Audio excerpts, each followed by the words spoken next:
As performers on stage, we might look like we all have it together all the time, but the truth is, whether or not on or off the stage, we're human too, and we live and work through our own anxiety. We have our own stories, and I'm glad my friends and colleagues, Sonia Mantell and Greg Milliren, are here on stage to share a little bit of theirs. I'm Sarah Hicks, Principal Conductor of Live at Orchestra Hall with the Minnesota Orchestra. Anxiety has been with me for most of my life. Making music with others has been foundational in helping me feel grounded and whole. This is Music and Healing.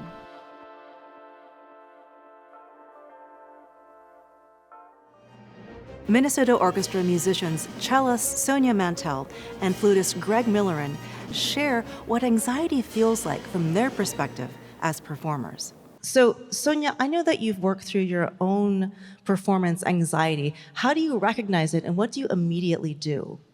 So usually the first thing that happens for me is that I have a lot of racing thoughts.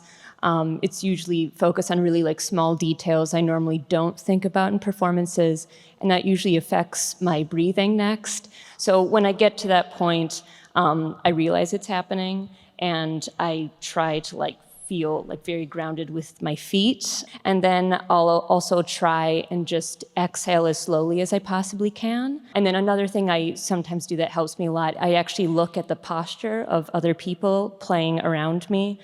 Specifically, sometimes shoulders helps me a lot, just seeing how low their shoulders are.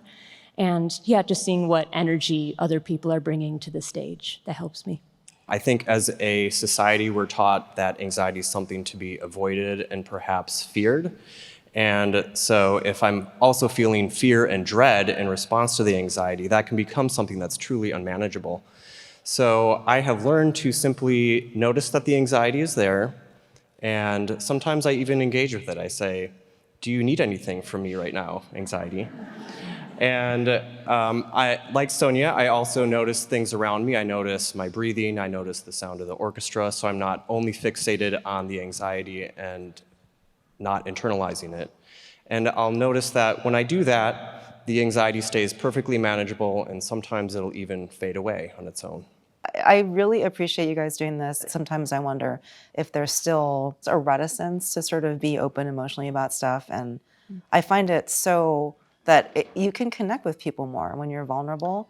Absolutely. And that's so important to me to have that. Yeah. So I appreciate you guys being willing to be vulnerable. Well, and I found that being open about it has made all of my anxiety issues far easier. Right, yeah. I'm wondering for both of you, how do you experience it? What does it feel like in your head? What does it feel like in your body? How does anxiety sort of inform your physical being as well as what's going on in your head? I feel like I started noticing borderline anxiety attacks sometimes during orchestra concerts, specifically during undergrad. I would immediately get very hot, really sweaty, kind of lightheaded, and there would just be moments where I was worried I was gonna have to leave the stage. Wow. Is it always connected to performance, or does it strike you at any point? It's just performances. It's really performances. Yeah. Greg, what about you? I lived for many years with a low level of near constant anxiety, and I kind of learned to dismiss it or ignore it and just do what I needed to do. And it was only when it would peak or intensify that I would start really noticing it. And it wasn't until years later that when I was going through other difficult things in my life that it started peaking much more often, to the point where there was one time I was feeling like I couldn't breathe and I was having a panic attack. And it was maybe an hour and a half before a concert, I went to the emergency room because I thought I was dying because I just couldn't breathe anymore. And there they kind of, told me I was okay. And that's when I first realized, I had been experiencing these symptoms before, but I never associated them with a panic attack until then. Once I recognized what was happening, when it would happen again, I could recognize it and do things to kind of bring myself out of it slowly through a process.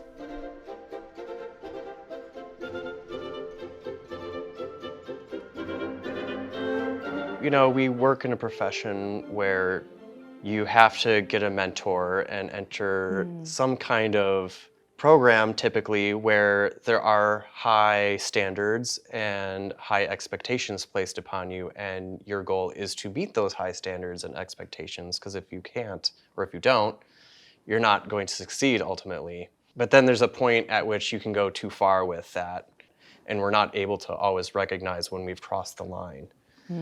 And some of my ability to get past that has been learning to recognize where that line really is. I guess I feel like it's not just external standards, but I think a lot of classical musicians have this perfectionist tendency.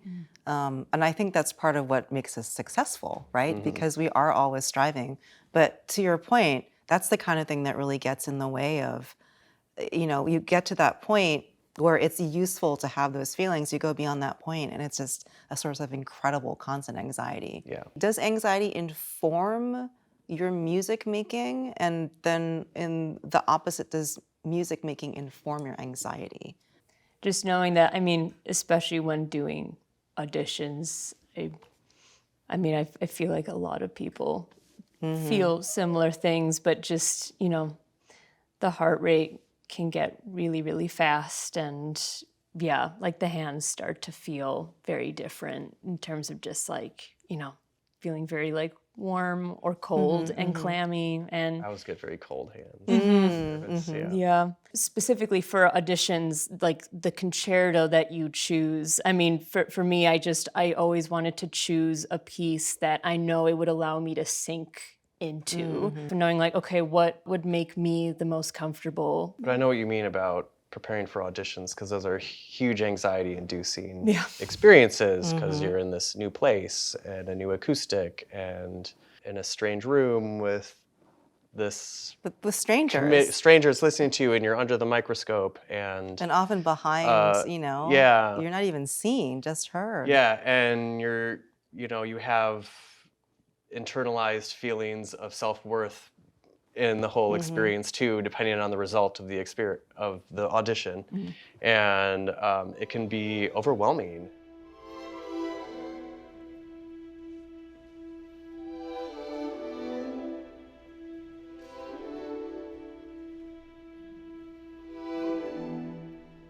Is the inverse ever true, that music soothes or helps you process anxiety? It's been true for me for my whole life, yes. But overall, I feel like I still really get so much enjoyment just out of playing my instrument that even when the workload is high and it's a hard symphony with a lot of tricky parts and exposed solos, it still is a overall cathartic process, because in the end, I still just really enjoy making a beautiful sound on the flute, and that's what I like the most. So I always have that for me, even if there's these other expectations and external pressures that we've talked about. For both of you, it sounds like you're talking about being so engaged with the music, and that you're making discoveries and connecting to what the composer is saying. And I like that sense of engagement. I'm wondering if you feel that not just with the music that you're playing, but the people that you're playing it with. What is that like? Because I know what it feels like from the podium when something really magical is happening with all of us together. So what does it feel like to you when you feel connected to the people you're making music with? To me, it almost feels like a buzzing sensation, almost like a vibration, but it also kind of just feels like there's this glowing kind of like aura thing like happening sometimes when like you can tell like so many people are like engaged and like in it. I love this image of glowing, buzzing, vibrating. Do you feel connected to the audience when that's happening as well? And this journey that you're taking this other group of people with you on this musical journey, are you aware of that? What does it feel like sort of how does it manifest for you? I don't know if I'm aware of it while the concert's going on, because I'm concentrating on what I'm doing mostly. But you notice it, especially when the concert is done and the audience just goes crazy for whatever just happened. And it really does add something to the whole night. When you get to the end and like, I feel good about that, and then they, just They loved really it. feel good about They it. really feel good about it. I actually feel like I couldn't get any of those glowy moments without an audience there. Like, if the audience isn't there, I feel like I'm not necessarily fully as into it as I could be. But when they are there, all of a sudden, I have that capacity to get more fully into it. And that's what makes those really special moments possible.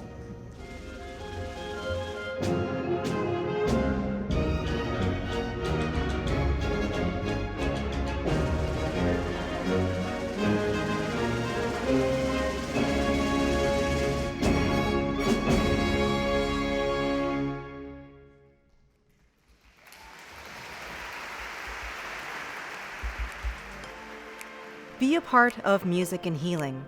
Engage in our collection of conversations and share your feedback at minnesotaorchestra.org/healing.